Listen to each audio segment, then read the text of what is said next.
Hello everybody, welcome to Zlatan's Fight Picks. Today we will go over the fights for UFC 285. Ciryl Gane versus Jon Jones. So let's get started, but this time normally I do it the cards backwards, where we start with the last fights and move our way to the main card. Today, let's do it the opposite way. We will start with the main card and talk about it, and then we will move to the prelims and the pre-prelims last. So let's get started. The main event, Jon Jones versus Ciryl Gane. Jon Jones, 6'4", 84.5-inch reach, 26 wins, 1 loss, 35 years old. Ciryl Gane, 6'4", 81-inch reach, 11 wins, 1 loss, 32 years old. Similar height, Jon Jones still got a slight reach advantage. He's still very long and lanky. Same age difference. Jon Jones, moving up from light heavyweight to heavyweight, has been gone out of the fight game for 3 years. He's the favorite, -175, so people picking he's going to win. Very well rounded, good everywhere, good on the ground, good wrestling, good jiu-jitsu, good in the clinch, good from a distance, good kicks, good elbows. Everyone says he's like one of the greatest fighters of all time. So he is definitely well rounded, and he fought traditionally in the light heavyweight division. He's always been the biggest guy in the light heavyweight division. He's always had the longest reach in the light heavyweight division with whoever he's fought. Ciryl Gane, he fights in the heavyweight division. He's a natural heavyweight. He's not a super big heavyweight. He usually comes in about 250 pounds, 250 some pounds. Very athletic, very quick, good size. Good on he has a lot of feints. He kicks well. He doesn't engage heavily. He doesn't throw heavy shots. Although in the last fight against Tuivasa, he seemed to sit down a little bit more on his punches. He's very evasive. A lot of pitter patter type of punches, scoring points, light kicks, kicks to the leg, oblique kicks. Kind of Jon Jones even does the same thing, where there's a lot of kicks to the obliques.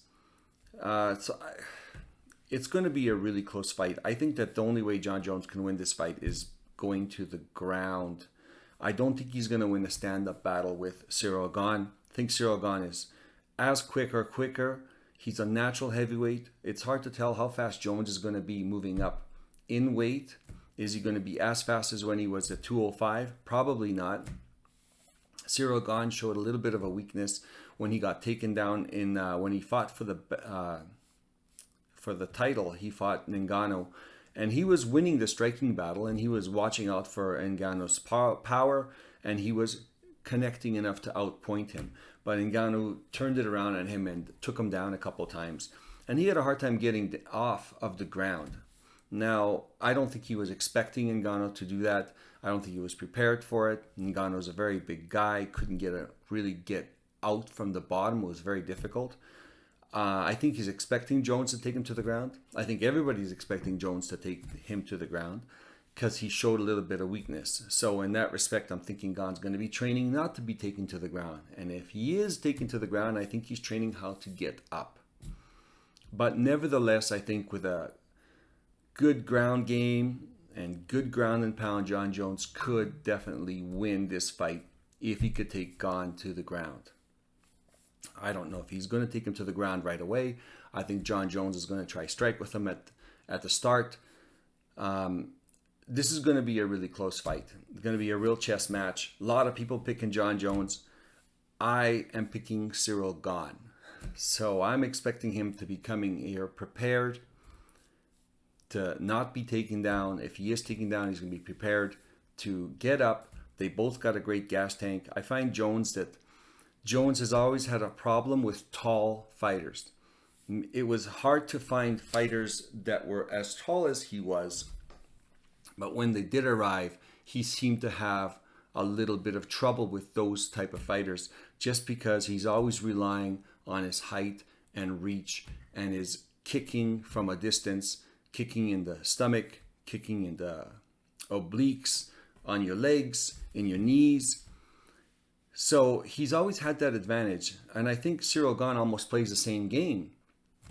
But Cyril Gane has also fought Volkov, who was 6'7", and he has that type of front kick into the midsection type of game, and Cyril Gane seemed to dominate him. So I'm thinking Cyril Gane will be able to avoid or have an answer to Jon Jones's front kick, oblique kick, stomach kick kind of thing. So I think Cyril Gane has seen it. I think Cyril Gane, after he was exposed to Ngannou taking him down, realized that he's got to be working on his ground game in case somebody is able to take him down, because up to that point, no one was able to take him down. Or if they were, they weren't able to hold him down. And in that fight, he had a hard time getting up. I don't know if he just wasn't expecting it. But nevertheless, I'm sure he's worked on that. Jon Jones is 3 years removed from when he fought last. A lot of people have a lot of big hype on him. I don't know. I think he's going to have a problem. I think it's going to be a close fight. I don't have a super high probability pick, but I'm picking slightly towards Cyril Gane on this. Let me know if you disagree. I just can't see how Jon Jones wins this apart from taking it to the ground. And if Cyril Gane had prepared for it, then I don't know how he wins it. I think there's a lot of hype behind Jon Jones. Jon Jones is coming back after a 3-year layoff. The last 2 fights, he didn't win decisively. I don't know. Everyone's making kind of excuses for Jon Jones. He's not that old. He's 35. Moving into the heavyweight division. I don't know. I just see a lot of red flags here. Maybe it's only me, because obviously he's the favorite. But we shall see that night. You'll see him where I have him in my parlays. Next fight, the co-main event, Shevchenko versus Grasso. Shevchenko, 5'5", 66.5-inch reach, 23 wins, 3 losses, 35 years old. Grasso, 5'5", 66-inch reach, 15 wins, 3 losses, 29 years old. Shevchenko has been dominant in her reign. At some point, she's going to get too old. I hate to say it. She's a minus 800 favorite. I don't think she should be that favorite. I mean, I think she was a huge favorite against Santos, and Santos lost a split decision to Shevchenko. I think the fighters that are coming up are getting better. She's getting a little older. Is she past her prime? I don't think so. I think she's super well-rounded. She has a good striking differential. She hits significant strikes. It's like she hits 4 significant strikes per minute, and she gets hit with less than 2. So she's got a really good defense. I think that's got a lot to do with the fact that she's a really good counter striker. And strikers that come in with a high volume quickly get hit, and then they lower their volume as well. So that's her defense is a good counter striking game. Grasso, on the other hand, she is a volume striker. She's not a one-punch knockout type of person. She has a very high volume. She wins her fights through volume, pitter-patter. She's a lot of punches thrown. She absorbs a fair bit of punches, but she still throws more than she absorbs. She's not really great on the ground, though she has been working her ground game. She looks like she's got a really good defense, so she can stop a lot of takedowns. And she's pretty good off her back, where she's throwing up arm triangles and tries to submit people. It looks like her, and she uses her jiu-jitsu to get back up. So I think she's definitely improved a lot. I don't think she's improved to the level where she's going to beat Shevchenko. Shevchenko will at some point, be too old, or people will actually catch up to her. I don't know if Grasso's the person to do it, even though people are saying, well, Grasso throws, over 100 punches, sometimes 150 punches a fight, where Shevchenko throws like 70 punches, significant strikes a fight. And I think that's got a lot to do with the counter striker defense from Shevchenko, and I think Grasso is going to lower her output when she fights Shevchenko. And I think Shevchenko, when she hits, is very calculated. It's very powerful, and yeah, I can't see Grasso beating Shevchenko. The odds are crazy. I mean, we're going to see on the parlays, you just don't get a lot of return. There's a lot of crazy odds where, especially for the favorite fighters, and there's just not a lot of return. I mean, maybe the odds should be there, but yeah, it doesn't make it very exciting for you to bet on it. I mean, I think she's safe. I think she's going to win this. I think it's going to be closer than the odds say it is, but she's still going to pull this off. There's no threat on the ground for her. It'll be strictly a stand-up affair. Shevchenko could take it to the ground. Grasso might be able to get back up, but Shevchenko will be getting points while this is going on. Both of them have great stamina. They're both 5-round fighters easily. It'll be a good fight to watch. Next fight, Neil versus Rakhmonov. Neil, what's his name? Was it? It's not Vince Neil. It's what's his first name? I didn't have it written down. Anyways, Neil is 5'11", 75-inch reach, 15 wins, 4 losses, 32 years old. Rakhmonov, 6'1", 77-inch reach, 16 wins, 0 losses, 28 years old. Neil, he's a boxer. He's got really good hands, really good on the inside. He's good on the outside. He's a little short for the division. Like, he's not short, but he's shorter than the top guys. They always tend to be 6 feet and above.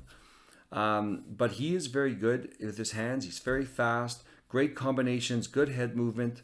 You've seen him coming in really good and really bad. Like, I've seen him look really good in fights, unbeatable, and then look terrible in fights. So I don't know what that is, if it's a health issue, if it's a training issue.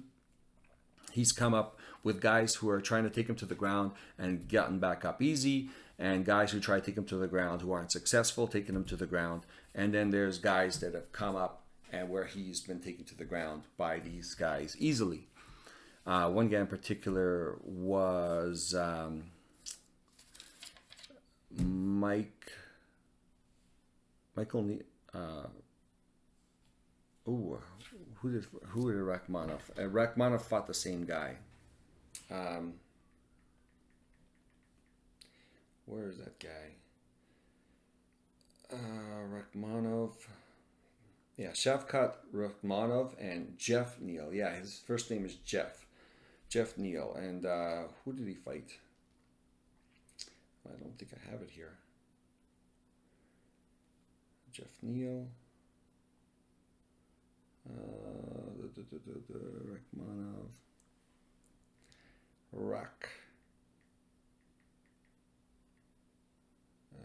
UFC. Oh, Neil Magny. Yeah, they fought Neil Magny. Neil Magny was put away in the first round by Rakhmonov, and Neil Magny beat Jeff Neal. Can't remember if he submitted him or he just outpointed him. I think he submitted him. Rakhmonov. See stats. Where was that?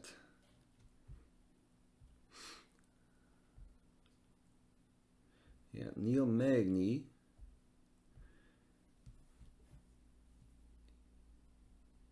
Unanimous decision. Yeah, he grinded him out. He took him down a couple times, ground and pounded him.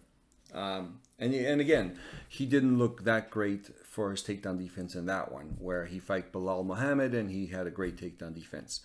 Rakhmonov's, the guy's good everywhere. He's good, powerful puncher, very accurate. He's not a boxer, but he's a very accurate puncher. And when he punches, he's got a lot of power. Even when you see him do ground and pound, you can just feel he's just got heavy punches and heavy ground. There's just every time he hits somebody, even if it's a hammer fist, it's just heavy and you can hear it. He's just got natural power. And not to mention, he's great on the ground, great top pressure. Once he gets on top of you, you can't get him off. He's great at taking people down. He's very powerful. Like the guy is just strong. I can't see Jeff Neal winning this.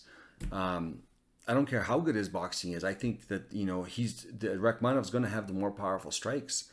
Neil's going to have to hit in combinations, but Rakhmonov's just as cool as a cucumber in there, and he's like an assassin. I don't think Neil wins this. I think he's going to get dominated.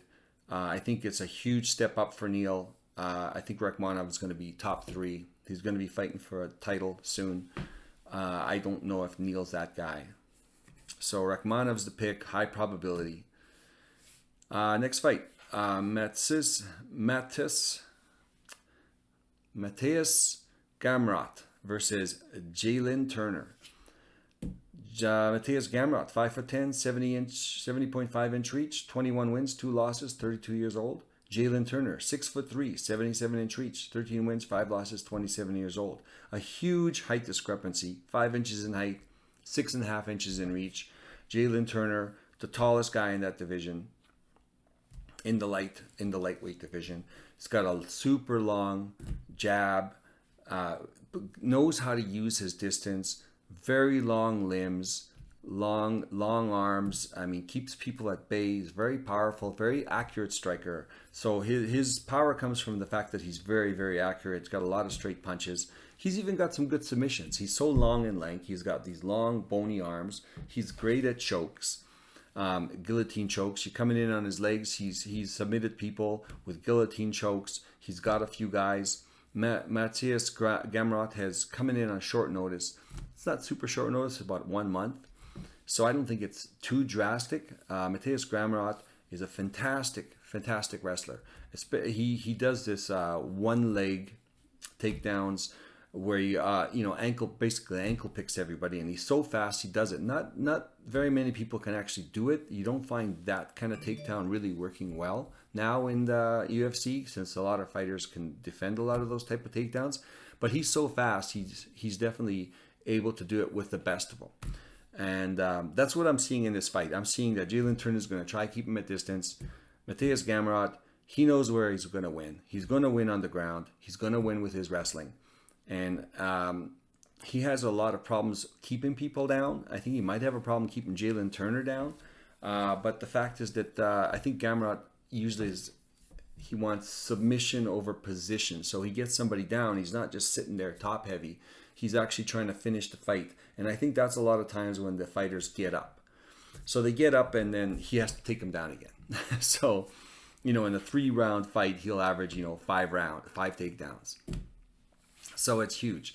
Jalen Turner, the only way you can win him is keep him away and hit him from the outside and possibly get a choke. Gamrot, the way he comes in to take people down, the way he positions his head, you find that it's really hard to choke this guy. And there's a lot of good guys he's fought that have been good at chokes that haven't been able to choke him because they're too busy worried about being taken down. Plus, where his head's at, he's hard to reach. He tends to have his head right up against your body, ear pressed up against your body. It's really hard to grab a neck there, just the way he shoots. I think he's very mindful of that. He's very fast, very tenacious. So, I mean, you've seen fights where he kind of peters out after the round and a half into the 3rd round. And then you've seen fights where he's been full out, full steam, all 3 rounds and not gassing. I'm thinking if he's trained, he's going to be nonstop going for takedowns. Jalen Turner is going to be spending a lot of time on the ground, a lot of time defending, being taken down or being on the ground, defending submissions. He's an okay underdog, not as good as not as big as the main people like Chenchenko and Rakhmonov, but he's definitely a minus 220 favorite for Gamrot, plus 180. Some people are picking Turner to upset. I don't know. I don't think so. I don't see it. I think Jalen Turner is a great fighter to watch. I don't think this is a good matchup for him. Next fight. Bo Nickel versus Jamie Pickett. Bo Nickel, this is his debut. So he's fighting on the main card as the first fight. Highly touted prospect. And if you've seen his fights, he only had 3 fights. 3-0. 27 years old. He's 6'1", 76 inch reach. Jamie Pickett, 6'2", 80 inch reach, 13 wins, 8 losses, 34 years old. This guy hasn't had any experience, but you've seen him. He's dominating in wrestling. He is a super high level wrestler. learned striking, pretty good striker, really quick. I mean, once he wants to take somebody down, he's been just taking him down as he pleases. Jamie Pickett, he's a big, strong guy, good against the fence. He doesn't throw a lot of volume. He's got okay takedown defense. Well, he's actually got pretty good takedown defense, but he gets tired and then he starts to slip up as the fight goes on. He doesn't seem very confident. I mean, the odds show that Bo Nickel is minus 2,000 favorite. So, I mean, what does that tell you? I mean, minus 2,000. I've never seen minus 2,000. And this is this guy's debut. I mean, I'd love to fade him, but he's just so good, and Jamie Pickett is so bad. But yeah, it's minus 2,000 favorite. That's crazy. So the pick is Bo. I mean, you'll see when you see the fight exactly what happens. He's going to wrestle him to the ground. Jamie Pickett's not dangerous. He might get lucky, but highly unlikely. He's not very dangerous. I think this might be Jamie Pickett's last fight in the UFC. I think he's going to get cut soon. So yeah, Bo Nickel's the favorite. I mean, you'll see on our parlays, we can use him in the parlays, but really he brings no value. There's just no value left. Minus 2,000 favorite. I mean, come on, it's just ridiculous. So maybe it's the matchmaking. I mean, he's got to start somewhere. It is his debut, I guess. So give him, a really crappy guy. So yeah. So now we go on to the prelims. Prelims, Cody Garbrandt versus Trevin Jones. Cody Garbrandt, 5'8", 65.5-inch reach, 12 wins, 5 losses, 31 years old. Trevin Jones, 5'7", 70-inch reach, 13 wins, 9 losses, 32 years old. Cody Garbrandt, I mean, he was the champ at one time. And the guy just such a roller coaster ride of a career. He's very fast. He's got fast hands. He's got good takedowns. He's got good takedown defense. He's very quick. Has a tendency to brawl, which is where he's got he's been knocked out 4 times in the last 5 fights or something like that. I gotta check. But yeah, it's been a lot of bad knockouts. He doesn't have a chin left. Everyone's like, now he's going to get knocked out and chinned. I mean, I was watching his fights. He does get knocked out, but usually it's not necessarily one punch. If you ever watch the fights, he usually gets tagged a couple of times really hard, and then the third one usually puts him out. It's not necessarily just one punch, but he gets tagged. He keeps brawling. He doesn't pull back. He just throws harder, and then he gets tagged, and then there's that one punch that knocks him out cold. But it's generally not one punch. It usually gets tagged 2 to 3 times really hard, and then that weakens the power bar, and then he gets tagged one more time, and boom, he's out. But nevertheless, that's what happens. So that's a question mark, is his chin. So now he's gone from the echelon of fighting the top 5 guys and stuff like that. He's fighting Trevin Jones. Trevin Jones is a huge step down. Trevin Jones, again, he's a low volume fighter as well. You've seen him really do well at the beginning. He knocked out Mario Batista. It looks like, he had flashes of greatness, but then you see him in the next few fights and he just gets dominated by volume. He's a very low volume. He doesn't seem to just want to let his hands go. He can take a punch. He's very tough. He's good on the ground. He's got a black belt in jiu-jitsu. But he just hesitant. He kind of reminds me of Tyrone Woodley, where he just won't throw the punches that needs to be thrown. And when he does, he seems to knock people out. So in this case, you got low volume against low volume. And you got a guy who doesn't want to throw very much against a guy who probably can't handle a punch. But Cody Garbrandt is far faster than Trevin Jones. Trevin Jones is going to have to rely on timing to knock out Cody Garbrandt. I mean, this one's a hard one to pick, and you'll see how I structured it and where it's further down in my confidence pick, just because Cody Garbrandt is the pick. He should be the pick. He's the better fighter. We don't know if he's going to get tagged once or twice and get knocked out. So that's the big question. I'm thinking he's taken a huge step down in competition. I'm thinking he's going to pull this off. I don't think he's going to knock Chevin Jones out. I actually don't want him to go out to try and knock Chevin Jones out, because that's when he's throwing these wild, hard, looping punches, and then he gets caught. So I'm hoping he just stays on the outside. He's faster and just wins the decision and gets back in the winning side here. Next fight, Brunson versus Duplessis. Brunson, 6'1", 77-inch reach, 23 wins, 8 losses, 39 years old. Duplessis, 6'1", 76-inch reach, 18 wins, 2 losses, 29 years old. There's a 10-year fight, the 10-year age gap. Again, this is the middleweights. He's turning 40. He's definitely at the tail end of his career. He has been doing really well. He got knocked out and grounded, pounded by Jared Cannonier, who's top 3. Brunson did. And he's looked good in the last few fights. He hasn't fought that often, but he's definitely really went to a lot of wrestling. And he's a good wrestler. He's an excellent wrestler, actually. He takes everybody down. With Jared, he took him down and he even stunned him. But once Jared got up and hit him a couple times, it looks like he just kind of gave up. I don't know, he just looked like he's like, oh, I can't beat this guy. And then he got pummeled. So he can break if things aren't going his way and you put a lot of pressure on him. Duplessis, you know what? He can't break. This guy is just a dog. He keeps going. He's just awkward, powerful. Just the way he moves, the way he throws his punches, the way he blitzes in, the way he kicks. It's just awkward, but he's got this real freaky power where he hits you and it doesn't look powerful, but he carries a lot of power with him. And he can take punishment. And he's been hit with some shots, but he quickly runs around and stumbles around and dances around to recover. It looks really weird, but it works. So he's been winning. He's only got 2 losses. I don't think he's lost in the last, and I don't know how many fights. He hasn't lost in the UFC anyway.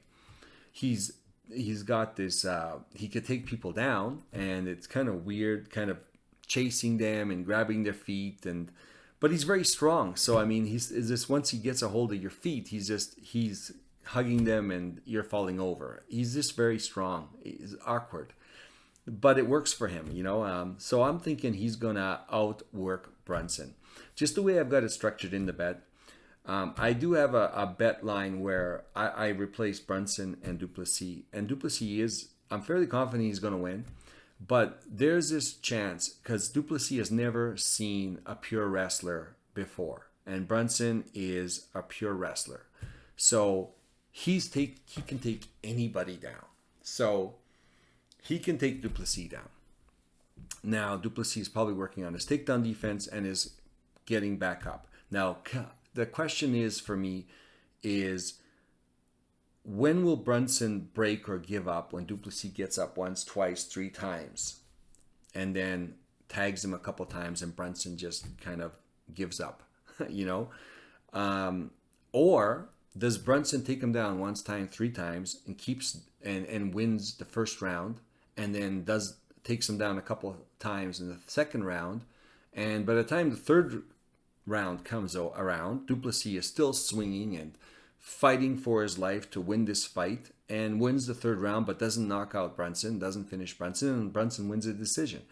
That's another thing that I could see happening. It's just because of Brunson's superior wrestling. He's a really good wrestler, and him to steal this fight. I'm picking Duplessis, but you'll see on my picks how I've got a safety bet just in case something goes wrong, so we can win some of our money back. And this is one of those fights. Next fight, Aroha versus Ribas. Aroha, 5'4", 68-inch reach, 11 wins, 4 losses, 36 years old. Amanda Ribas, 5'3", 66-inch reach, 10 wins, 3 losses, 30 years old. This started opened as a pick'em. Aroha is now a plus 100 underdog, and Ribas is minus 120. Aroha is a very powerful lady. She's very she has to cut a lot of weight to get down to her weight, to 125. She's very powerful. She's great on the ground. She has a tendency to burn out after the second round. So she has gas issues. She still pushes through and she doesn't get finished, but she definitely is a lot more dangerous at the beginning of the fight. So, very good on the ground, powerful punches, not a high volume. Amanda Ribas, she was fighting at 115. She moved up to 125. She was definitely the kind of, she's a jiu-jitsu fighter. She relies on a lot of trips to take down, trips and flips and stuff like that, and throws. Not really that good takedown as far as like blast doubles or singles. But she has improved her striking a lot. So she's definitely made a huge improvement in her striking. She fought a really good striker, Caitlin Jerkasian, and honestly, she outstruck Caitlin Jerkasian, and she should have won that fight, but she ended up getting robbed in a split decision. But, you know, she is going to be the smaller fighter. She's 1 inch shorter, 2 inches shorter in reach. She's going to be smaller physically as well. I think that she's going to win this, but I'm at like a 50 plus. This is a coin flip. I'm picking Ribas to win a decision. It's going to be a close decision. I think Araujo can probably muscle her a little bit if she gets a hold of her in the first 1 or 2 rounds. I think as the rounds go on, it's going to be harder for Araujo to grab her and throw her on the ground. I think Ribas is going to hit her with a lot of shots. I think she's going to outpoint her. Ribas is good on the ground as well. I don't think she's going to submit Araujo, but don't think she will get submitted either. So I'm slightly leaning towards Ribas on this one. It should be a really close fight. Last fight in the prelims. Julian Marquez versus, what's his name? Barao? Oh, he's a French-Canadian guy. Barreau, yeah. Barrio. So, he's a Canadian guy. I think he fights in Florida now. French-Canadian guy. 6'1" for Barrio. 74-inch reach, 14 wins, 6 losses, 33 years old. Julian Marquez, 6'2", 72-inch reach, 9 wins, 3 losses, 32 years old. This is almost a pick'em fight. Julian Marquez is a plus 125 underdog. Mario Barreau is a minus 150 favorite. Barrio, his nickname is Power Bar because he keeps going and going and going and going and going, keeps attacking and doesn't slow down. Julian Marquez, his nickname is the Cuban Missile Crisis. I mean, I want to pick him just because he's got such a cool name, right? But he's an all or nothing type of fighter. He goes in there, he swings hard. And he's been knocked out, I think, last time he got knocked out really bad. But, I mean, he was hard to put away. Rodriguez was fighting him, and he tagged him over and over and over and finally knocked him down, and they stopped the fight. But Julian Marquez just goes in there swinging. He's either swinging to knock you out or trying to submit you to get you out. He seems like he gasses as the fight goes on. I don't know how well his training regimen is, but nevertheless, he's going right to the bitter end till he drops dead. So it's go, go, go. I really like the way he fights. Barrio, I think he's overrated. I don't think he's that good. And I don't think either of them are that good, but I just think Julian Marquez is the more dangerous fighter.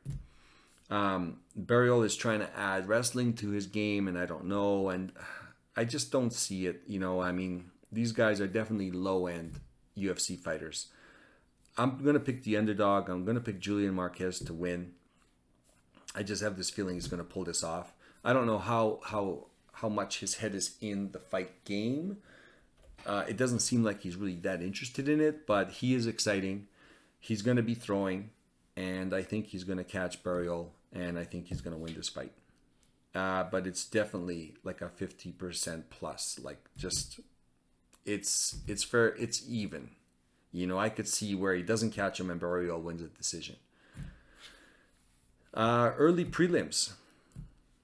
Ian Gary, and now he's changed his name to Ian Machado Gary. And I think he's taken his wife's name.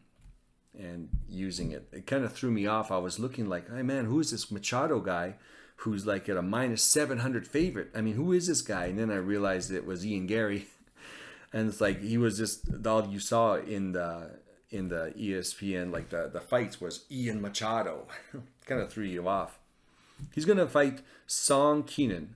Song Keenan took a couple years off, injuries and stuff like that. Song Keenan is 6'0", 71.5-inch reach, 18 wins, 6 losses, 33 years old. Ian Gary, 6'3", 74.5-inch reach, 10 wins, 0 losses, 25 years old. I mean, Song Keenan has power. He's not the quickest. He's not good on the ground. Gets taken down easily. He's coming off a long layoff. He's going to fight this new up-and-comer, young guy, 25 years old, 6'3", huge for the weight class. I mean, we're going to go with Ian Gary.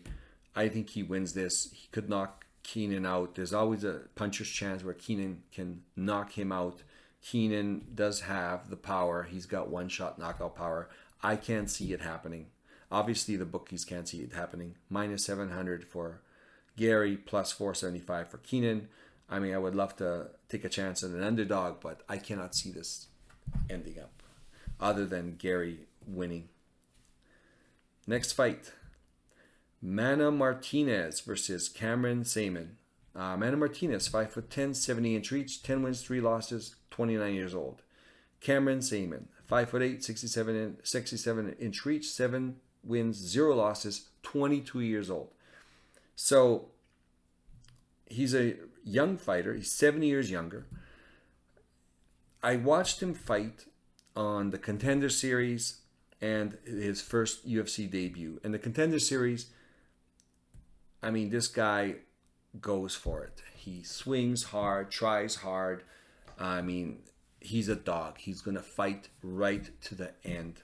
He's good on the ground. He has lots of submissions. He has lots of knockouts. In the Contender Series, he was actually losing the first round and a half, and he came back and I think he knocked the guy out in the second round or the third round. And it was a good comeback fight. I mean, he was fighting a fairly decent striker, but it was a fairly decent striker that's not in the UFC. So that's a question mark. Then he fought a submission guy in his first debut, and the submission guy was doing really well for the first round and a half, and he was really getting tired after that because it was a short notice fight. And of course, Cameron Saman came back and put him out, TKO'd him. My question is, Cameron Saman has huge potential, big gas tank, big heart, can take a punch, has a tendency to keep his hands a little low, tends to get caught with some counters, but he pushes through it. He's never lost, so he doesn't understand, I think, yet, that he's got to have a better defense. He's a minus 260 favorite. Mana Martinez is a plus 210 underdog. Mana Martinez, I mean, when I first saw him, I thought, man, this guy's pretty good. Very durable, good takedown defense. He's not too bad off his back, can get back up when he gets taken down, can take a lot of, he's very durable. He's got some strong punches. He's got pretty good kicks. And for some reason, he just keeps losing. And if you ever seen him on his fight scene before he went to the UFC, he was knocking a lot of people out. And I don't know. If you ever watch his coaches, he's like, "Come on, man! Like, stop giving him this fight. Stop giving him this fight." It's like he's just not doing enough to win the fights. He's very low volume, but he's a pretty good counter striker. I mean, I don't want to bet on Mana because he almost finds a way to lose a decision, where Cameron Saman finds a way to win even when he's losing. But at the same time, you got to remember that Cameron Saman in the last 2 fights was losing the fights until he won the fight. And so, I mean, I guess Mana's in the fight until the end, or, kind of just doesn't put it away or doesn't start soon enough and ends up strong in the third round. I'm picking Saman over Mana Martinez, but I do have it set up in a way where we're going to go both ways and have, I mean, the odds are definitely in your favor if you pick Mana. The payout's going to be huge. And plus it's going to be a safety parlay for us where if it doesn't go our way, at some point we get some of our money back. And you'll see how I structured it. Hopefully it works out. But Cameron Saman is the pick. You know, low confidence level. Mana Martinez, I'm just waiting for him to show up. And maybe he'll never show up. Maybe this is how he is now. Or maybe he comes through and he wins a really close decision.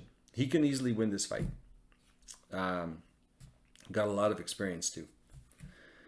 Next fight, Jessica Penne versus Tabitha Ricci. Jessica Penne, 5'5", 67-inch reach, 14 wins, 7 losses, 40 years old. Okay. Tabitha Ricci, 5'1", 61-inch reach, 7 wins, 1 loss, 28 years old. Penny's got 6-inch reach, 4-inch height advantage. Tabitha Ricci, she's tough, she's fast, she's everything, but she's something that I hate in fighters is they're short and that they always have to fight that. They're always physically at a disadvantage. Jessica Penne will fight behind her kick. She has a long kick and a long jab, and she's going to try to keep Tabitha Ricci at bay. Tabitha Ricci is going to be trying to wrestle. She is quick. She can land punches. She's fought taller fighters. She's short, so she's always fighting taller fighters. I think she can outland Jessica Penne. I think that Tabitha Ricci is a wrestler. She's going to take Jessica Penne down. The danger is Jessica Penne's really dangerous off her back. And she's a dangerous jiu-jitsu person. People just don't bring it up enough. She's dangerous when she gets on your back. She has a lot of submissions. She's dangerous when she's on her back. She has a lot of submissions. So Tabitha Ricci, when she takes her down, has to be very careful with this because she's actually going into where Jessica Penne is strong, her strength. And she's very long. And I'm going to pick Tabitha Ricci. But Jessica Penne is going to be dangerous. But the fact is, she's 40 years old. She's at the tail end of her career. You got Tabitha Ricci, an up-and-comer, really tough girl. Hasn't been submitted. I'm picking her. Jessica Penne is dangerous. Maybe not at this point in her life, but she's definitely, you have to be careful. So I've got him at a lower level confidence, but still picking Tabitha Ricci. Next fight, Damon Blackshear versus Farid Basharat. Farid Basharat is brothers to Javid Basharat, who fights in the same division, and he just had a really good fight a little while ago against Trevin Jones. And now his brother Farid Basharat is having his UFC debut. Damon Blackshear, 5'10", 72.5-inch reach, 12 wins, 4 losses, 1 draw, 28 years old. Farid Basharat, 5'8", 71-inch reach, 9 wins, 0 losses, 25 years old. Damon Blackshear has worked his way up from the lower level fight games to where he is now. And we saw him in his opener against, what's the guy's name? Fariz? I want to say Fariz. I can't remember. But he made a good account of himself. He had a majority draw. He was okay on the feet. He had some good kicks. He had some decent volume. He's not a super high volume in punching, but seemed like he had a pretty good volume in kicking. And the guy he was fighting is mainly a striker.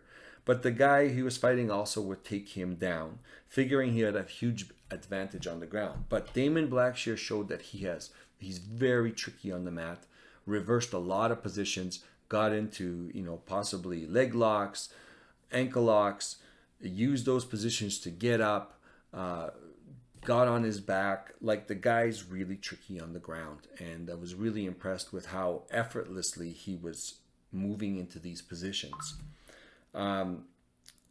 He doesn't seem very exciting and like he's doing a lot, but I mean, he's pretty solid. Now, Farid Basharat, and from what I've seen, he's great on his feet, great on the ground, good takedowns, pretty good jiu-jitsu.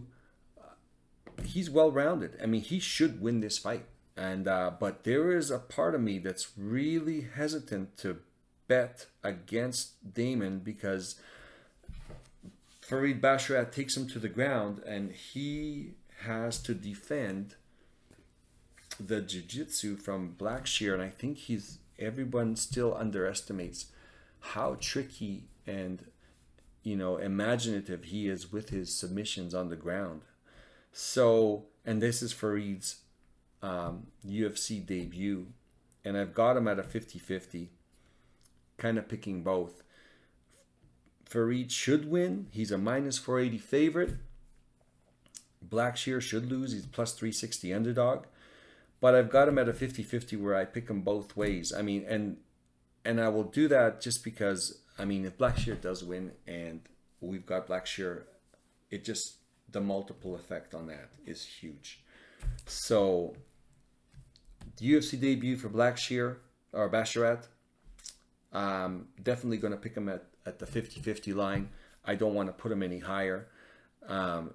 Even though, having said that, I put Bo Nickel at the 70% line, but I mean, just look at who he's fighting and seeing how much of an advantage he has in wrestling. It's just not going to be close.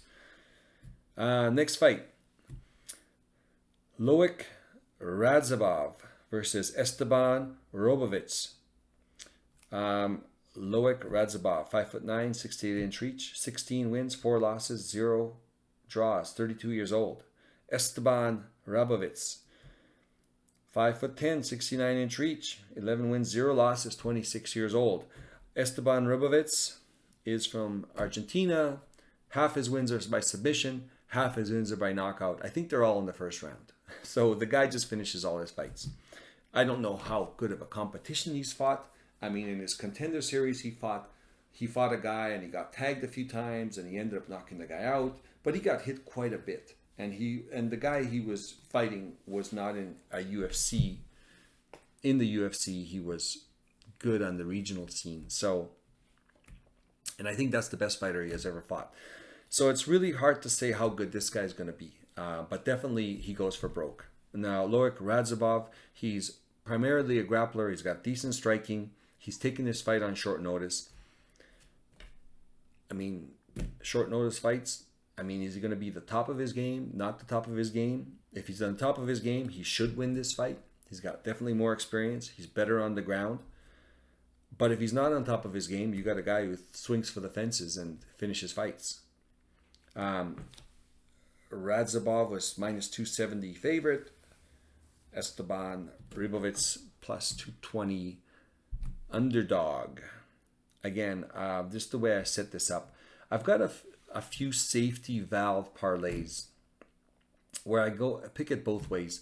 Number one, because of uncertainty. Number two, they're just, the favorites are so big that once you put a unit bet on it, you don't get a lot back, and it just sucks. You got to get, you'll hit 5 fights and you'll double your money, kind of thing. It's like by that time you should be, 5 times in your money. But just the way these odds are, they're so one-sided, and I'll show you what I mean by that. So we're gonna go to the board, and I've set it up a few ways. Again, not financial advice. This is what I'm doing. If you want to take some advice and follow me, or if you want to see the low probability fights and you want to do it a little differently than me, where you pick certain ones and not other ones, feel free to adjust it to what you feel comfortable. Only bet what you can lose, of course. And let's see if we can win something. But I'm going to show you what I do, and then you can either do it that way or you can adjust it. So let's do this.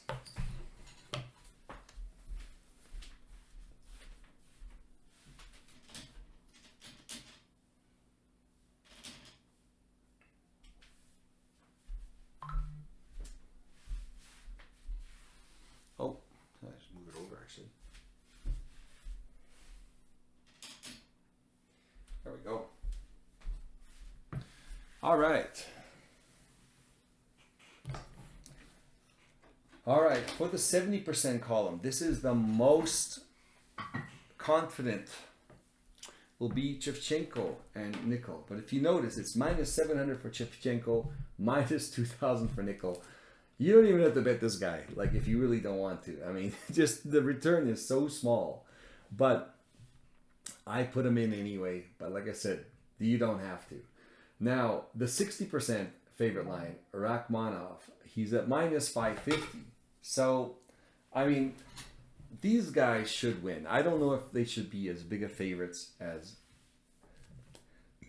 that, but it doesn't mean that they're not going to win, you know. But just I mean, obviously everybody thinks they're going to win, and they just pushed this to ridiculous amounts. So, like I said, I usually bet like the columns, right? Each column I'll bet, and then I'll usually bet then these two, then I'll add these three, then I'll add these four, then I'll add these five, and I'll keep going down the line. So that way, as the bets that are less and less secure or less and less certain, if they lose, then I don't ruin the more bets that I'm more confident in, right? So, all right. So Gary's, I put him at 56%. I could have moved him to 60. I mean, it's just kind of just the way I wanted to structure it this time. But he's minus 800 favorite. Again, you know, minus 700, minus 2,000, minus 550, minus 800. I mean, you take it all. You do that in the parlay, and you know you've doubled your money, kind of thing. It's not. I mean, so 4 fights, and you put Gamrot in there. Put Gamrot at 55%. So he's the least favorite, but I have him at a high. I think he's going to win this fight. So he's pretty good bet at minus 220. He's definitely got, like, for your money, he's the best bet. But, you know, for obvious reasons, because Jalen Turner is dangerous. So 54%, I put Tabitha Ricci. Now Tabitha Ricci's always got this. He's always got to be careful that she doesn't get submitted. But if she doesn't get submitted, she can take the girl down, ground and pound, fight from a distance. She's going to win this fight. 53%. I've got Duplessis. Now, what I've done here is I've kind of put a stopgap here because of my uncertainty of how Brunson is going to look like after just over a year layoff and how good he's going to wrestle and can he outpoint Duplessis. I actually think Duplessis is going to win. But what I've done is I've made my bet where I've put all these columns together with Duplessis, and then I did the exact duplicate without Duplessis but Brunson instead. And the multiplying effect is huge, plus 200. So if something did go wrong here, we'd get a lot of our money back for the day, right? And again, for your units, I mean, whatever you feel comfortable with. You can bet $1, you can bet $10, $5, $4, whatever. Your unit bet is going to be what you can afford to lose. But hopefully it hits, and then, you know, we've paid for months and months of future parlays. So, next fight will be the 52%. I got Garbrandt and I got Gane, Cyril Gane. So the ones with the brown lines are the underdogs, just so you know. So Cyril Gane is an underdog. I'm picking him. Garbrandt's a favorite. I'm picking him at the 52%. So, but when we get to this point, I'm not picking Brunson. That was only up to this point where I picked Brunson. When it comes to here, I'm going along this line where I pick Duplessis and then I pick these two.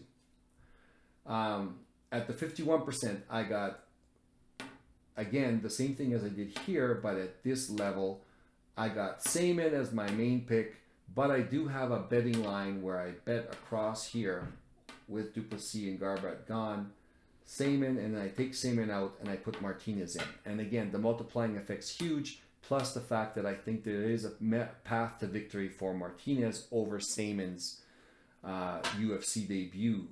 So I did the same thing as here. But in the end, when you go further down, it is Saman in the parlays. So at the 50+%, these are the toss-ups. Ribas, Marquez, Cuban Missile Crisis, and Amanda Ribas. She's a minus 125. He's plus 125. So that's what I did. So at the 50-50s, how I would do it is pick the parlays however you want them. I personally would eliminate these, like at least this one, and then I would pick a parlay where I include Radzhabov, and then I would pick a parlay that includes Ribovics, and then I would pick a parlay when it includes Basharat, and then I would pick a parlay with Blackshear. So individually, not all in combination.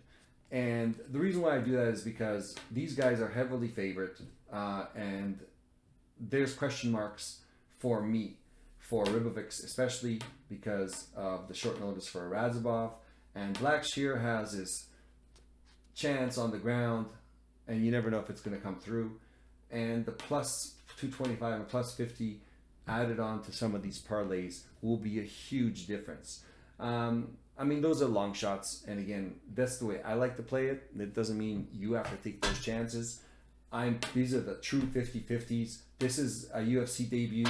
This is a UFC debut. This is a UFC debut. So I generally got him at the 50-50. This guy's UFC debut, well, you don't even have to play him at all. I mean, he's not only is he a UFC debut, he's at minus 2,000. It might not even be worth it, you know. So I don't know. We'll see. So yeah, so this guy, like, he's way too much, like minus 2,000. The bet online, just so you know, I have a link. It's 50% deposit match up to $1,000. Win inside the distance, decision, no action. Honestly, I'm not even gonna do that, just because the people who I'm thinking are gonna win inside the decision with decisional action, Shevchenko, Nikol, Rachmanov, Gary, Gamrot, they're just such huge favorites that you're just going to win so little on those bets. I'm not even going to do it. It's just the ones that I want to pick, which are these ones here, are such huge favorites. Not even so much Gamrot, but I mean, yeah, even him, like, because it's a lower level payback, because they give you more ways to break even. So it'll be a lower level payout than this. So you're winning like pennies, like it's nothing. So I'm not even gonna do it, you know, not this week. I'm just gonna skip it. So yeah, that's it. Let me move the camera real quick.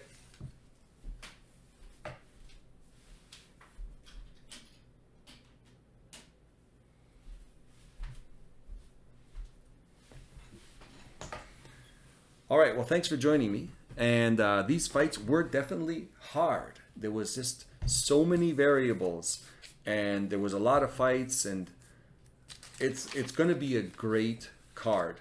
It's going to be a lot. No, there doesn't seem anybody really has dropped off of this card, so that's good. So we'll see what happens. I mean, just the way I've broken it down, it was just it took a lot of thinking about how to break this card down, where I didn't want too many fighters in too many categories, just because of the degree of confidence I had in them. But just when I broke it down with a degree of confidence, I found that the highest degree of confidence, those fighters were so heavily favored. Obviously, everybody's seeing what I'm seeing, that these fighters should win this fight with a high degree of probability. So it wasn't like last week, where last week there was, just the way you structured the parlays, there was actually a huge multiple effect. But this one, I don't seem to be getting it. I mean, you're getting it more when you saw me do the columns where I picked one fighter or the other. You'd get a huge multiplying effect, because it would be the other fighter was a heavy underdog. Well, reasonably heavy, not super heavy, but reasonably heavy underdog, and you'd get the multiplying effect. But of course, those were the kind of the safety valves where we would try to get some of the money back, because we actually thought the favorite guy's going to win. But looking forward to these fights. Thanks for joining me. Next week, we'll come up with a recap. Hopefully, we'll bring you a big rake, like I'm planning to do when we hit a big parlay. We're going to big rake, so we could rake it all in. And well, not having it now, but otherwise we're going to have the little rake, you know, as a backup. Thanks very much for joining me. Don't forget, if you like the content, press like. If you want to subscribe and get notifications when I put up the next video, feel free to subscribe. Hey, if you really like, and if you end up winning some money, I've got a buy me a coffee link on in the description. Please feel free to buy me a coffee. I like coffee. All right. Thank you very much.